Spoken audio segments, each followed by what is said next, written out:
રાજકોટમાં જેતપુર પાલિકાની ચૂંટણી પહેલા ભાજપમાં ભડકો થયો। ઉમેદવારી ફોર્મ ભરવાના અંતિમ દિવસે ભાજપમાં ડખા। સુરેશ સખરેલિયાએ ઉમેદવારી ફોર્મ ભર્યા બાદ પણ મેન્ડેટ ન આપ્યું। પ્રદેશમાંથી જાહેર કરેલ ઉમેદવારોના નામમાં પણ મેન્ડેટ ન આવ્યું। વોર્ડ નંબર 10 અને 11 બંને ઉમેદવારોના નામ હતા નહીં। ધારાસભ્ય જયેશ રાદડિયા પણ સવારથી મામલતદાર કચેરી ખાતે હાજર રહ્યા। જયેશ રાદડિયાએ પણ મેન્ડેટ માટે પ્રદેશમાં અનેક ફોન કર્યા હતા। ભાજપના ઉમેદવારો પોતાની ઉમેદવારી પરત ખેંચે તેવી પણ શક્યતા છે। ઉમેદવારી ફોર્મ ભરવાના અંતિમ દિવસે ભાજપમાં ડખા થયા છે।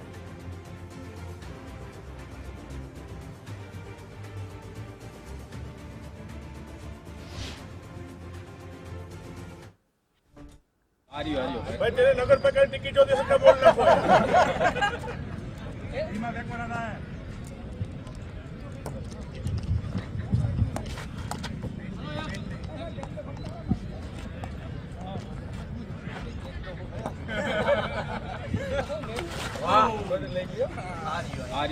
भाई तेरे नगर पे कहीं टिकट होती है सब बोलना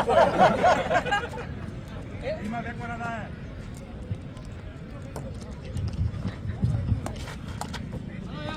અને આજે ભારતીય જનતા પાર્ટી તરફથી મેન્ડેટ મળ્યો નથી। મેં ફોર્મ ભર્યો હતો પણ મેન્ડેટ મળ્યો નથી। એટલે આજે જે લોકોને મેન્ડેટ મળ્યો છે એ લોકો પણ અહીંયા મારી કાર્યાલય આવ્યા છે મારા સમર્થનમાં। અને લગભગ આગામી રણનીતિ અમે સાંજ સુધીમાં તૈયાર કરશું। અમારે કેવી રીતના ચાલવું શું કરવું આગળ એના માટે અમે મીટિંગ કરી બધાના મંતવ્ય લઈને પછી આગળ વધશું। ભારતીય જનતા પાર્ટીના ટોટલ 11 માંથી 44 સભ્યો લડાવતા હતા। એમાંથી 42 લોકોને મેન્ડેટ આપવામાં આવ્યો હતો અને 2 લોકોને મેન્ડેટ નથી આપ્યો। આગામી દિવસોમાં બધા સમર્થનમાં આવ્યા છે કે અમારે ચૂંટણી કોઈને લડવી નથી। 44 સભ્યો ફોર્મ ખેંચવા તૈયાર જોડાયેલા છે। રહીમ, જેતપુર પાલિકાની ચૂંટણી પહેલા ભાજપમાં ડખો થયો છે, શું આખો વિવાદ છે તે જણાવશો?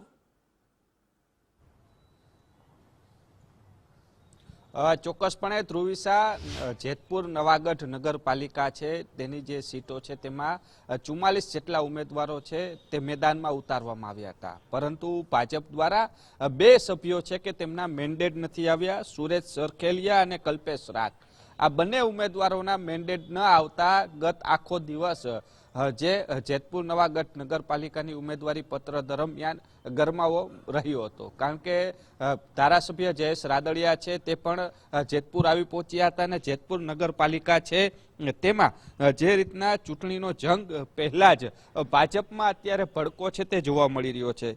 સૌથી મોટો સવાલ છે કે ભાજપમાં જે આખો આ ભડકો થયો છે તેને આજે ડેમેજ કંટ્રોલ કરવામાં આવે તેવી શક્યતાઓ સેવાઈ રહી છે। પરંતુ જે રીતના સુરેશ સરખેલિયાએ ગત રોજ વાત કરી હતી કે જો મારી ટિકિટ કપાશે તો પછી હવે તમામ ઉમેદવારો છે ભાજપ તરફથી જે ઉમેદવારો મેદાનમાં ઉતર્યા છે તે તમામે તમામ પોતાના ફોર્મ પરત ખેંચવા માટેની તૈયારીઓ છે તે બતાવી છે। એટલે ક્યાંક ને ક્યાંક કહી શકાય કે જેતપુર નવાગઢની અંદર ભાજપમાં ભડકો થયો છે। ભાજપના 2 ઉમેદવારો જેમને ફોર્મ ભરી દીધા છે છતાં મેન્ડેટ આવ્યા નથી। ગત 3 વાગ્યા સુધી ધારાસભ્ય જયેશ રાદડિયા પણ પોતે મવડી મંડળમાં સતત સંપર્કમાં રહ્યા હતા કે તેઓના જે મેન્ડેટને લઈને તમામ પ્રયાસો થયા હતા, પરંતુ 3 વાગ્યા સુધી મેન્ડેટ આવ્યા નહોતા। કારણ કે ઉમેદવારી પત્ર ભરવાનો છેલ્લો દિવસ હતો ને મેન્ડેટ જે આપવાનો હોય છે તેનો પણ સમય ત્યારે જ હોય છે, પૂર્ણ થઈ ગયો હતો।